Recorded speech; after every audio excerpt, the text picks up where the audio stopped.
بسم الله الرحمن الرحيم إنما يريد الله ليذهب عنكم الرجس أهل البيت ويطهركم تطهيرا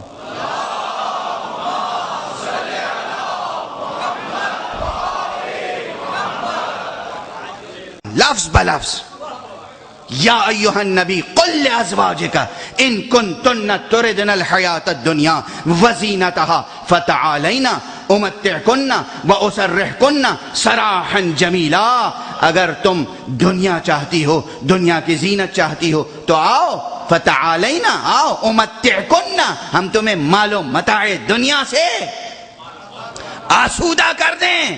وَأُسَرِّحْكُنَّ، لیکن صرف آسودہ نہیں کریں گے. وَأُسَرِّحْكُنَّ سَرَاحًا جَمِيلًا، پھر ہم خوبصورتی سے تمہیں خود سے جدا کر دیں گے، آزاد کر دیں گے.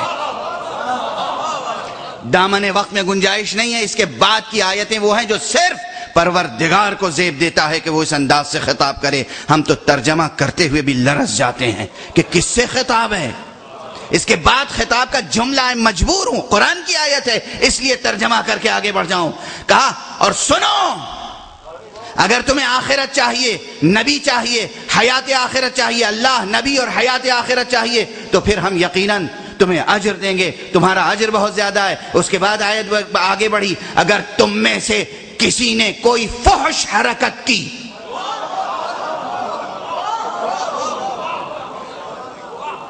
قرآن کے الفاظ ہیں، قرآن کے الفاظ، تو پھر تم دوسروں کی طرح نہیں ہو، تم پہ دوہرا عذاب ہوگا.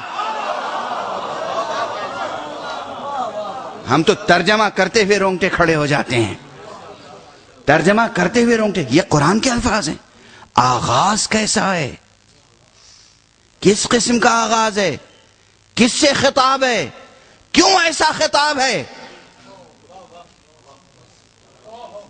25 مرتبہ مؤنث کے صیغے آئے ہیں. آیت نمبر 28، آیت نمبر 29، آیت نمبر 30، آیت نمبر 31، آیت نمبر 32، آیت نمبر 33.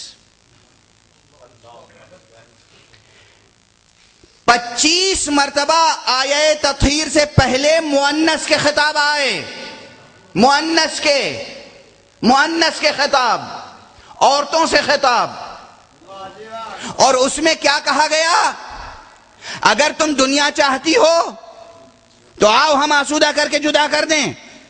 اگر آخرت چاہتی ہو تو پھر کیا کرو؟ نماز پڑھو، زکوٰۃ دو، گھر میں رہو، گھر سے باہر قدم نہ نکالو.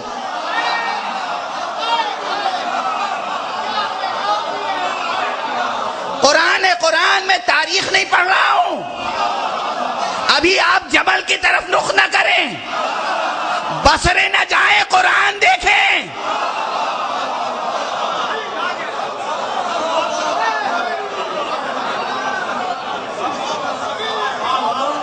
ابھی ہوا پر بصرے کا رخ نہ کیجئے، قرآن کی آیت پڑھیے. گھر میں رہو اور ویسی حرکتیں نہ کرو جیسی جاہلیت کی عورتیں کرتی ہیں. وہ زینتیں نہ کرو جو جاہلیت کی زینتیں ہیں. یہ سب لفظیں قرآن کی ہیں، سارے خطاب مؤنث کے لہجے میں. اور یا ایھا النبی کہہ کر، اے نبی اپنی بیویوں سے کہہ دو، اے نبی،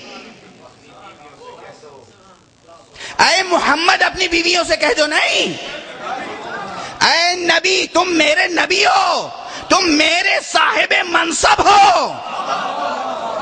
تم اپنی بیویوں سے کہہ دو کہ اگر وہ نبی خدا کی بیوی رہنا چاہتی ہیں تو ان کو کیا معیار اختیار کرنا چاہیے؟ کیا معیار اختیار کرنا چاہیے؟ تمہید مجلس میں نے عرض کیا کہ خدا کے 2 طرح کے ارادے ہیں. ایک ارادہ یہ ہے کہ وہ چاہتا ہے کہ تم کچھ کرو اپنی چاہت سے، اور جب وہ کچھ چاہتا ہے کہ تم یہ کرو اپنی چاہت سے تو خطاب کرتا ہے، حکم کرتا ہے. حکم کا مخاطب مکلف ہوتا ہے. تم نماز پڑھو، تم روزہ رکھو، تم حج کرنے جاؤ، تم زکوٰۃ دو، تم جہاد کرو. ایسے یہاں پروردگار چاہتا ہے کہ بیویاں احکام الہی کو بجا لائیں تو فرماتا ہے تم نماز پڑھو، تم زکات دو، تم زینت جاہلیت نہ کرو، تم گھر سے قدم باہر نہ نکالو، یہ سب تمہیں کرنا ہے۔ اور ایک دم سے التفات ہوتا ہے، روح سخن بدلتا ہے، انما یرید اللہ لیذھب عنکم الرجس اہل البیت ویطہرکم تطہیرا۔ بیویوں تمہیں یہ سب کرنا ہے اور اہل بیت ان کا ذمہ ہمارا ہے۔ اب میں عرض کر رہا ہوں ایک اور مثال کہ جب یہ آیت نازل ہوئی اور پیغمبر نے جناب سیدہ کو، مولا امیر المومنین کو، مولا امام حسن کو، مولا امام حسین کو بلایا، چادر کا حصار کیا اور کہا اللہم ہؤلاء اہل بیتی، پروردگار یہی ہے میرے اہل بیت۔ اگر اس میں کسی ایک کے بھی اضافے کی گنجائش ہوتی تو قسم خدا کی وحی نازل ہوتی کہ محمد فلاں کو بھی شامل کر لو، یا یہ اہل بیت نہ ہوتے تو پھر بھی آیت نازل ہوتی۔ مثال یاد رکھیے کہ یہ تو بہت بڑا مسئلہ ہے۔ پیغمبر اپنی بیوی سے، بیوی کی خاطر اگر کہہ دیں کہ اچھا تمہیں پسند نہیں ہے تو میں اب شہد نہیں کھاؤں گا،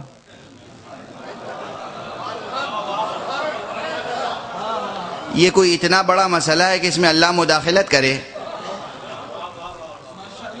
توجہ ہے بھئی؟ اولاً تو گھر کی باتوں میں کسی کو مداخلت عام طور پر یعنی متانت و تہذیب کے خلاف سمجھا جاتا ہے، اور پھر میاں بیوی کے درمیان کی گفتگو ہے، میاں نے بیوی کی خواہش کا احترام کرتے ہوئے اور کہہ دیا کہ بھئی تمہیں پسند نہیں ہے تو میں نہیں کھاؤں گا، اپنی ذات کی حد تک بات کی، امت کے لیے تھوڑی کہہ رہے تھے کہ آج سے میں نے سب پہ شہد حرام کر دیا۔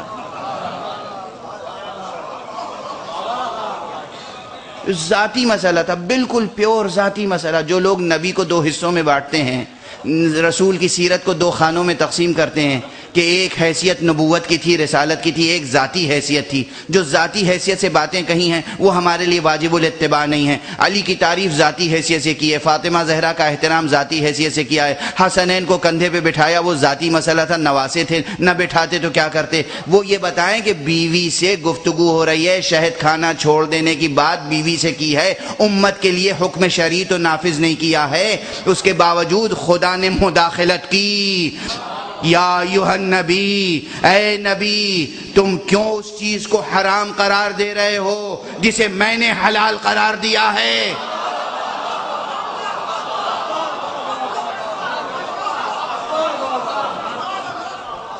اے نبی جس چیز کو ہم نے حلال قرار دیا ہے، بیوی کی خاطر یا کسی کی بھی خاطر تم کیوں حرام قرار دے رہے ہو؟ جو پروردگار شہد کا ترک کرنا برداشت نہ کرے، وہ اہل بیت کا اعلان اگر خلاف مصلحت الہی ہوگا تو کیا وحی نازل نہ ہوگی؟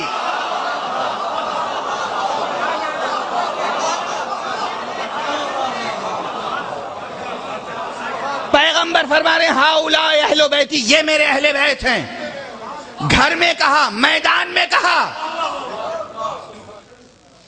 اگر پیغمبر کا ذاتی فیصلہ ہوتا کہ ان کو اہل بیت قرار دیا اور میدان مباہلہ میں لے کے چلے، اور اللہ چاہتا کہ کوئی اور بھی شریک ہو تو وحی نہیں آتی۔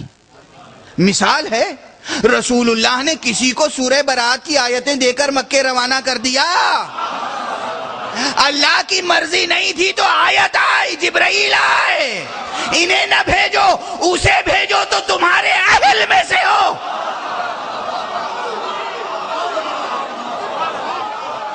کون تھا اہل؟ کس کو واپس بلایا؟ کس کو بھیجا؟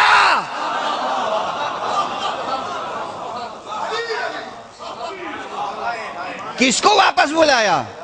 یہ آپ بتائیں، کسے بھیجا ہم سے سنیں۔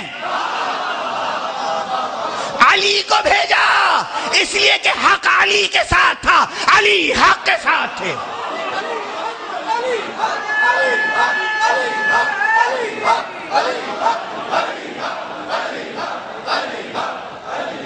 بس گفتگو کو تمام کرنے دیجئے، گفتگو کو تمام۔ یہاں بھی لفظ کیا تھا؟ اہل۔ حدیثوں کو اٹھا کے دیکھیے، صحاح ستہ دیکھیے، تلاش کیجئے، کیا لکھا ہے؟ جبرائیل آئے، انہوں نے کہا یا رسول اللہ، اللہ کہتا ہے یا تم خود جاؤ قرآن پہنچانے یا اسے بھیجو جو تمہارے اہل میں سے ہو۔ اب سمجھ میں آیا اہل بیت کون ہو سکتا ہے؟ کس کو بھیجا رسول نے؟ علی کو بھیجا۔ اہل بیت کا تعین، اہل بیت نبی کا تعین خدا کے ہاتھ میں ہے، نہ نسب نہ سبب۔ خدا نے منصب دیا، نبی بنایا، اب خدا جسے چاہے گا وہ ان کا شریک کار بنے گا، جسے نہیں چاہے گا وہ شریک کار نہیں بن سکتا۔ یہ ایک اصول۔ اور اس کے بعد اگر ضد ہے کہ ہم سب کو اہل بیت مانیں گے تو پھر ایک بات تسلیم کر لیجئے، کم سے کم اسے مانیے گا جس نے اللہ کی مانی، اور جس نے اللہ کی نہیں مانی اسے ماننے کا آپ کو حق نہیں ہے۔ اب دیکھ لیجئے یا ایھا النبی قل لازواجک سے کتنے احکام ہیں۔ اگر اللہ نے کہا گھر میں قدم رکھو اور کسی نے گھر سے قدم باہر نکال دیا تو چاہے سب کی اہلیت محفوظ رہے، اس کی اہلیت محفوظ نہیں رہ سکتی۔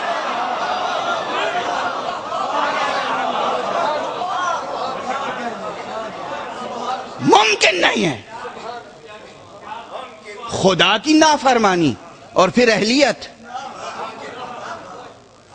خدا کی نافرمانی اور پھر اہلیت، بس یہ وقت کی باطل قوتوں کے کچھ زر خرید راوی تھے جنہوں نے اس طرح کی روایتیں گڑھی ہیں کہ آیت تطہیر میں یہ بھی شامل ہیں اور وہ بھی شامل ہیں، ورنہ صحیح مسلم کی روایت سنا رہا ہوں آپ کو۔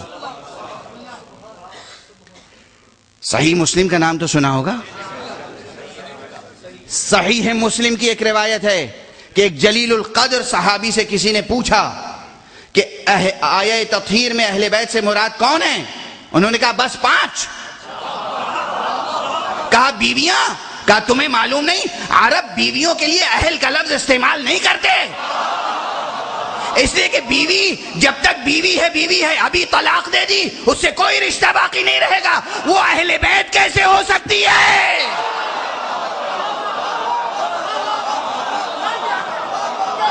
یہ روایت صحیح مسلم کی گزارش کر رہا ہوں۔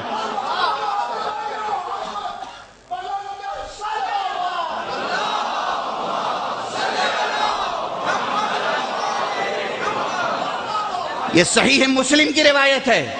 کہتے تم عربی نہیں جانتے؟ عرب کبھی زوجہ کو اہل نہیں کہتے، اس لیے کہ آج بیوی ہے کل نہیں ہے۔ ایسی شخصیت جو ایک لفظ سے بیگانہ ہو جائے، 2 بول پڑھ لو تو گھر میں داخل ہو جائے، ایک لفظ کہہ دو تو گھر سے باہر چلی جائے، ایسے کو اہل بیت بنایا جا سکتا ہے؟ صحیح مسلم کی روایت گزارش کر رہا ہوں۔